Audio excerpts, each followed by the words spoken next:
Shea Belsky, welcome to the conversation today. John, thank you so much for having me. I'm looking forward to an awesome conversation. Yeah, it's a real pleasure to be with you. You're joining us from the Boston area. I'm south of Salt Lake City in Utah.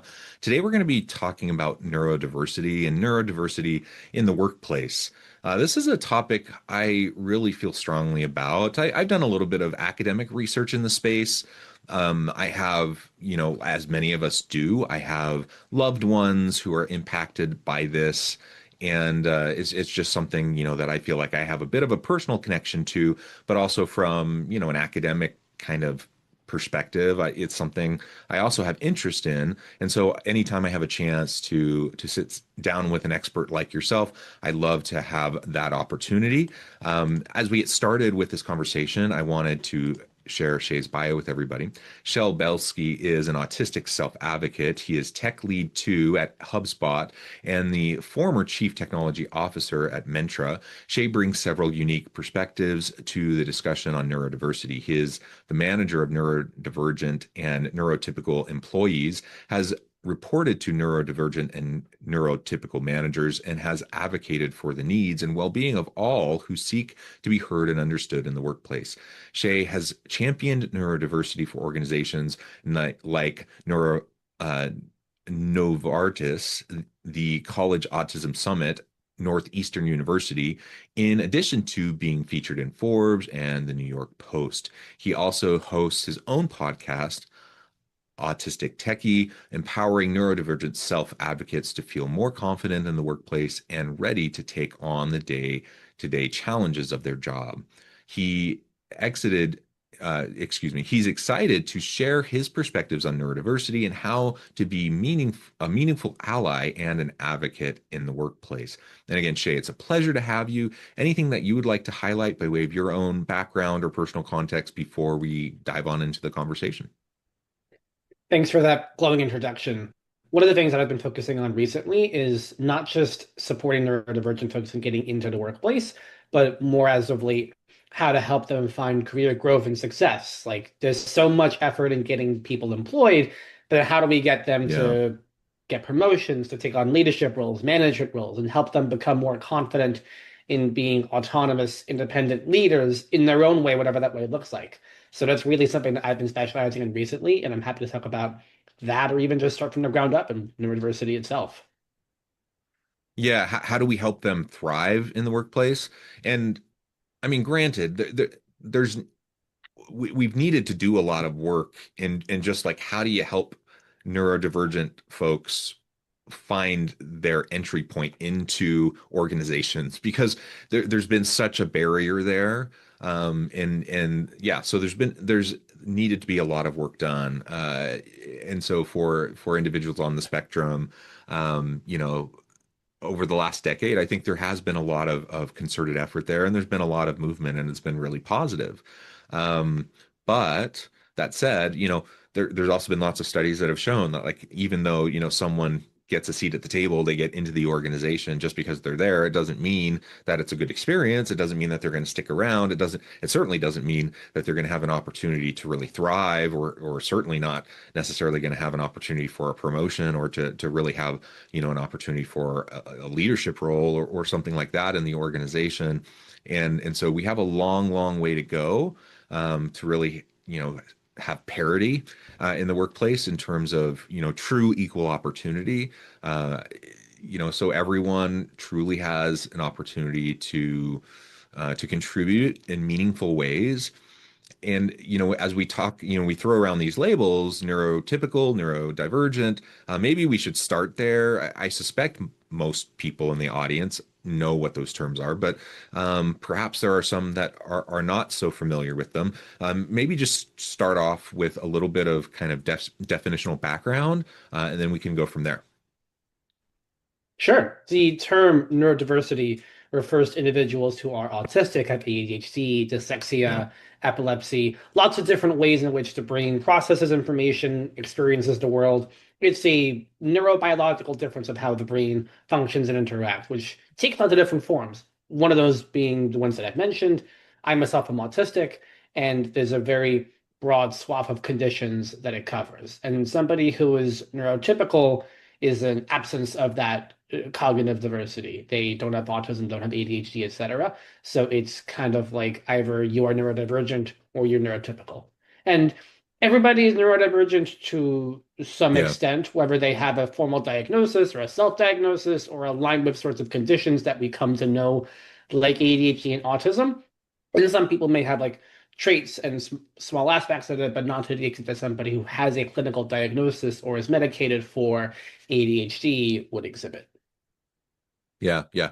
And that's actually a really good point. I'm not one that usually self identifies or thinks of myself as someone who's neurodivergent, although I do have a little bit of dyslexia that I've learned to cope with. I do have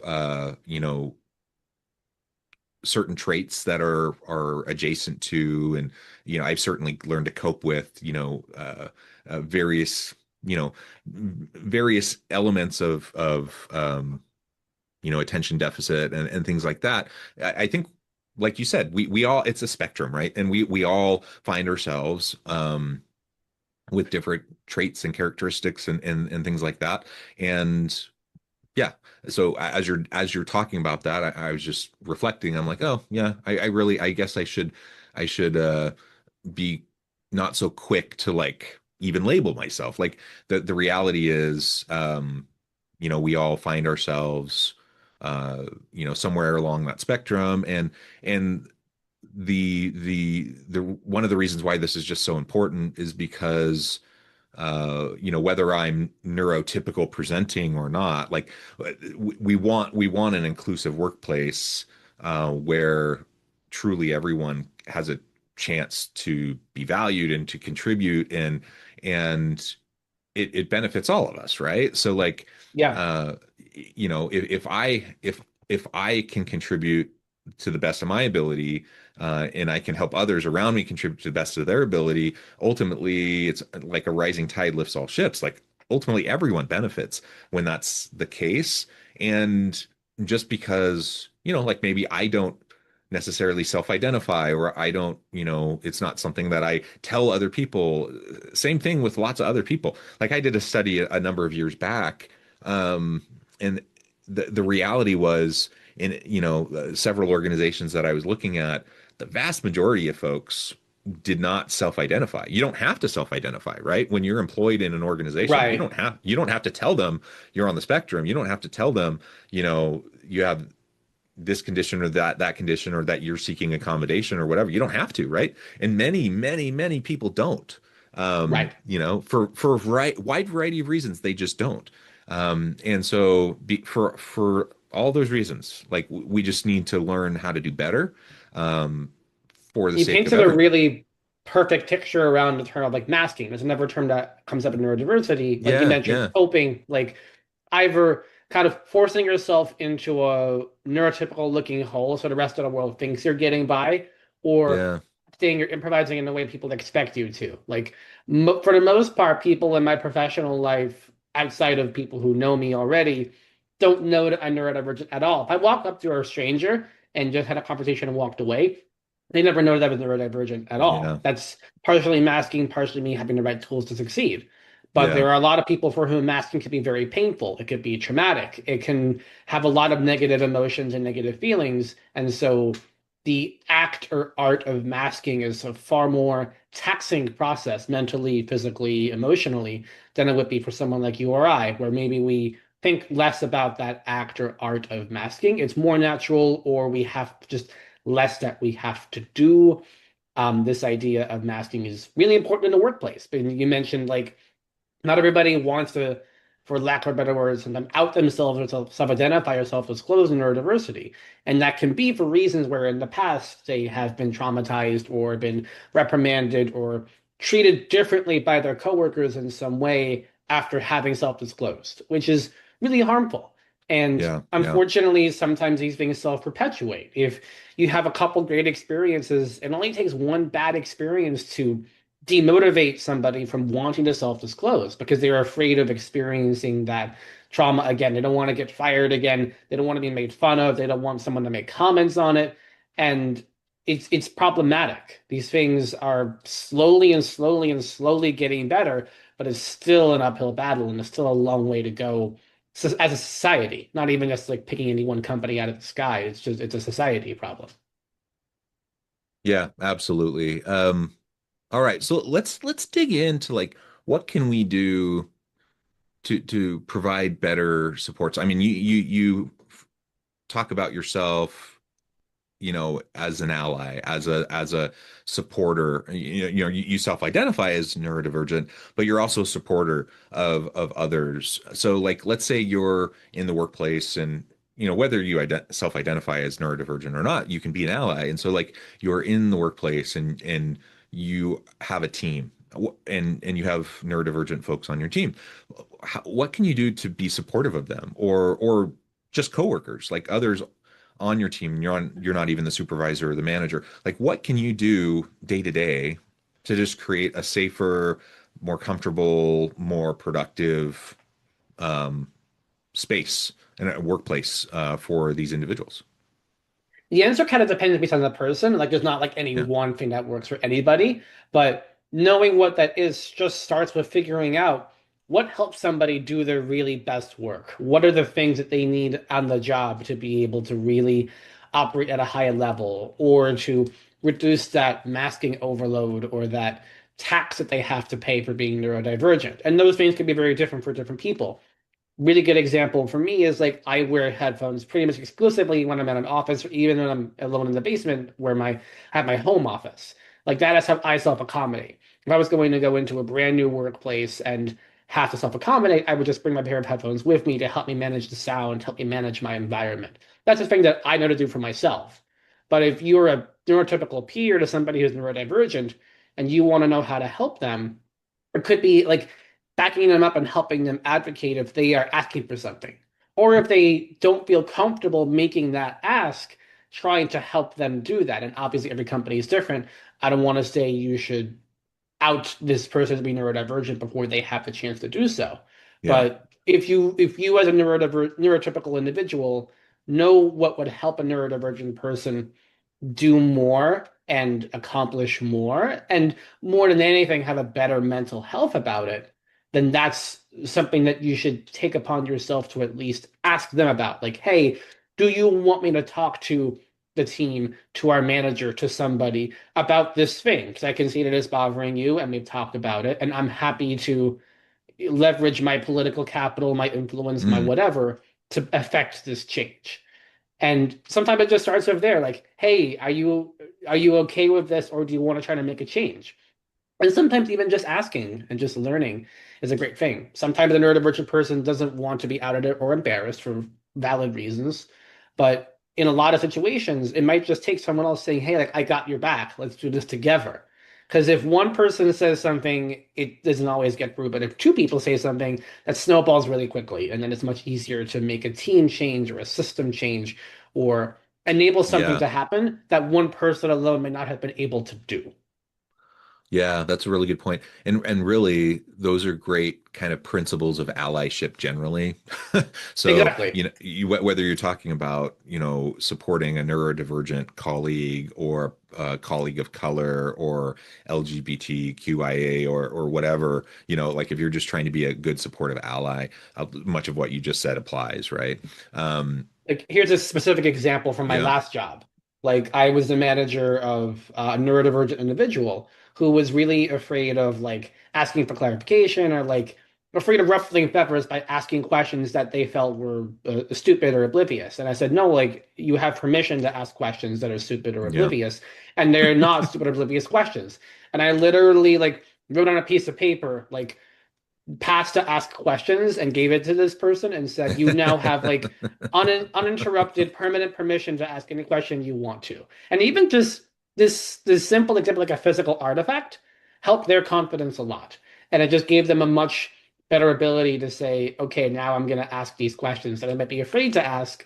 Then my manager, number one's okay with it, and two, I feel like I have this thing that I'm staring at that reminds me that it's okay. And that's a simple example, but it does actually matter to just have a conversation. And in this case, a physical artifact actually helped them out a lot. Oh, that's fun. That's fun. Like almost like give them a literal hall pass, right? To say, hey, here you can actually cash this in and have permission to do this. That's awesome. Um, Exactly. yeah, and I really like how, sometimes you can rally folks around to have kind of a more systematic approach towards solving an issue or a problem or a challenge for individuals. So one, they don't feel singled out. Two, it's a more permanent kind of a solution. Um, and ultimately it's a more permanent and sustainable, type of a way to address an issue that might not only impact them but might impact other people. So I really like that in what you said as well. And ultimately trying to be an ally, it is about being willing to use your privilege, your political capital. Like if I have, some sort of privilege and capital to use, I should be willing to expend some of it for others who don't have it, right? That's kind of the point. Yeah. That's the whole point of being an ally is like I'm demonstrating that willingness to show that support to others who may not have that same capital for whatever reason, or may not, Yeah. or maybe they don't feel like they do, right? And that leans a lot into like helping neurodivergent people become managers and leaders and take on more. If I'm in the capacity of I can ask someone to lead a project, I want to make sure the neurodivergent individual not only has the capacity to do so, but has like permission, has my backing, has my support, and I'm putting my weight behind them to say, I believe in you that you can do this. And even if there's problems doing it, I'm here to support you in working through the challenges, working through the problems, and knowing how to do better next time. And it is that iterative trust. It's like your guardrails on a highway. And sometimes the guardrails are Hmm. really tight, sometimes they're kind of far away, but they're never invisible and they're never completely absent.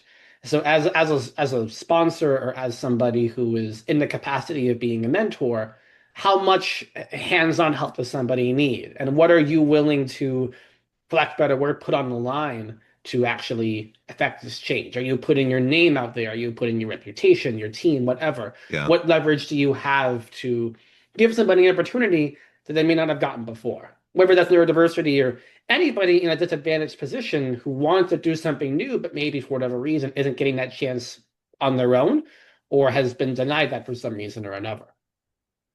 Yeah, yeah. And I suspect, some of this advocacy work that you do and this allyship work that you do, my suspicion is that some of this might even be rooted in some of the challenges that you faced in your own past, in your own career. I don't know if you're willing to talk about that a little bit and be a little bit vulnerable, but would you mind sharing, like, what are some of those challenges that you faced that you've, worked to overcome, or maybe you've had allies and champions that have helped you overcome some of those barriers yourself.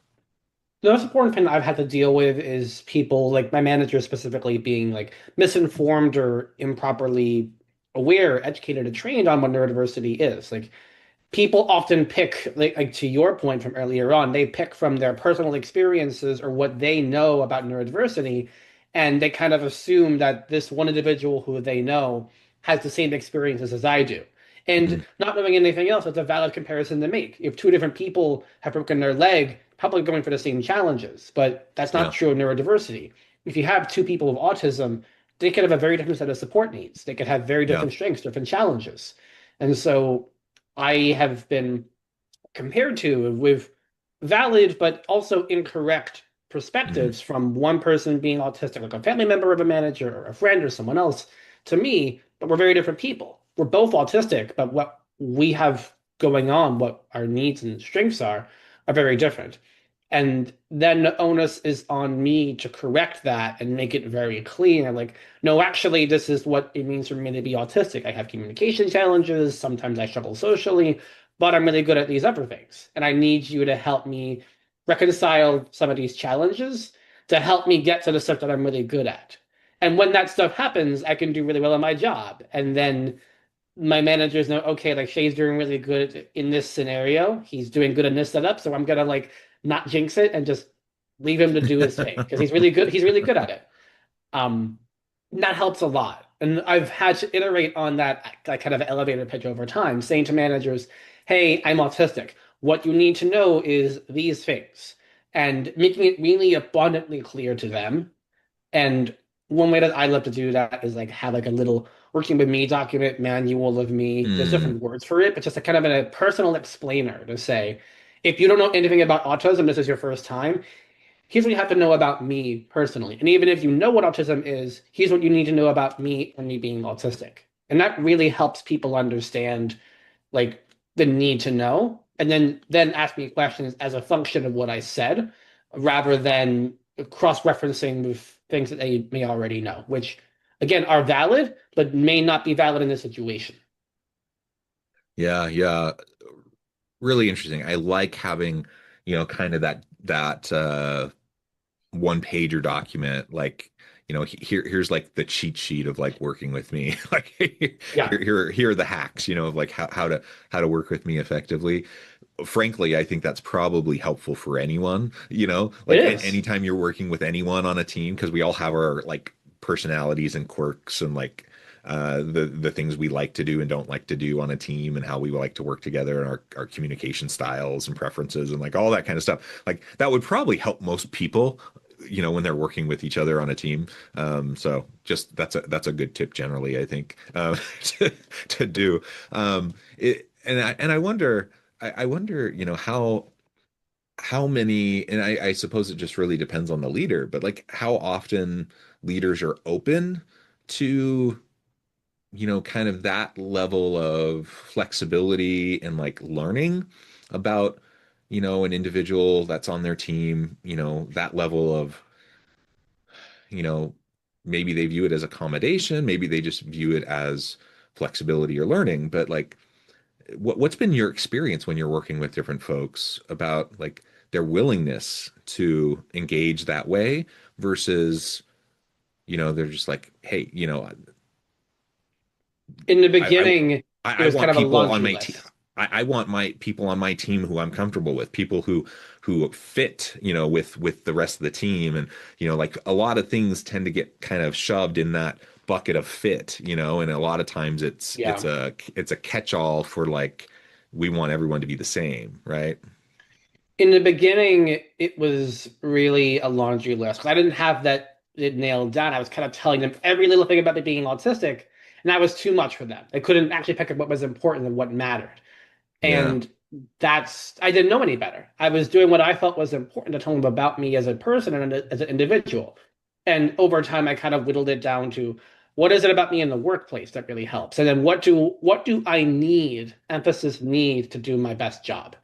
And that's where I am right now. It's much easier for me to get a manager or a team on board if I say, hey, this is what I need to do my work. This is like, wants are helpful to mention in a more private and less important moment.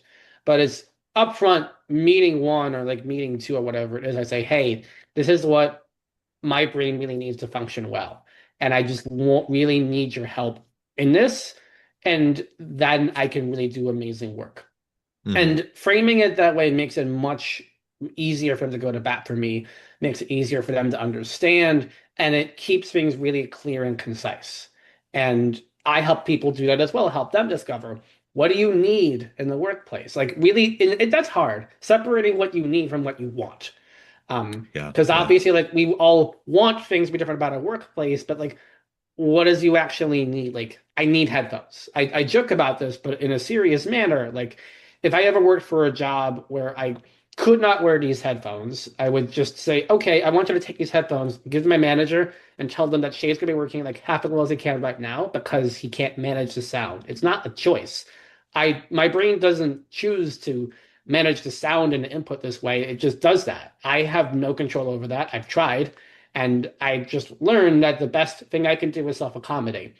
And if I can't do that, then I just can't do my best work. And framing it that way not only helps people understand what's going on, but also helps keep things really concise and easy for me to get like the most important things and not pollute that with like, oh, nice to haves or oh, like edits would be nice. It just keeps it really concise and to the point. Yeah. Yeah. I like that.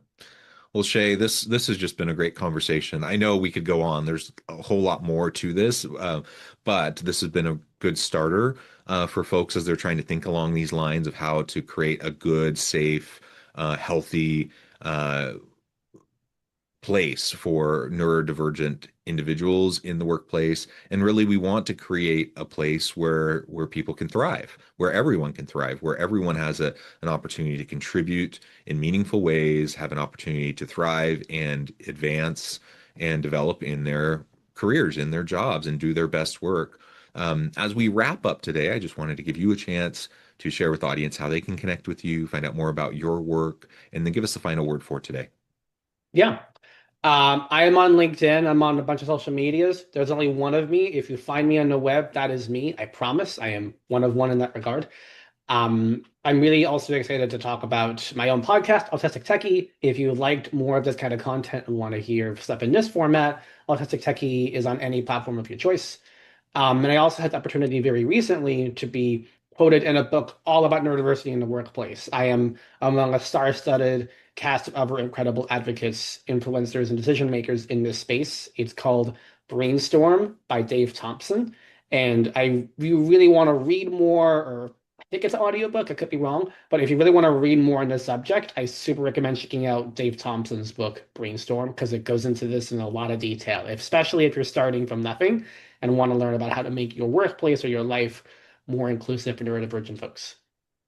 Wonderful. Shay, it's been a pleasure. I encourage the audience to reach out, get connected, find out more about what Shay can do for you. And as always, I hope everyone can stay healthy and safe. They can find meaning and purpose at work each and every day. And I hope you all have a great week.